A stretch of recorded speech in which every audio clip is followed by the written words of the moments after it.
सबु जाक जगह भितर सब बेले 90 डिग्री पड़ो लंब किरण ना सबु स्थान एका थर के पड़ो ना कौन सी गोटे स्थान केवल 90 डिग्री पड़ो आउ सब स्थान कौटी कम पड़ो कौटी बेसी पड़ो किंतु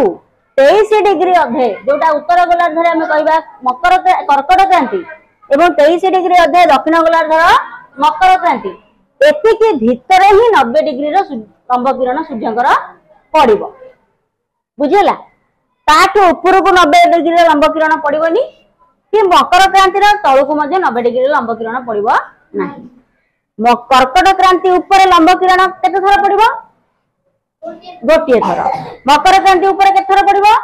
गोटे थर मझी स्थान गुड़ाक केते थर पड़ो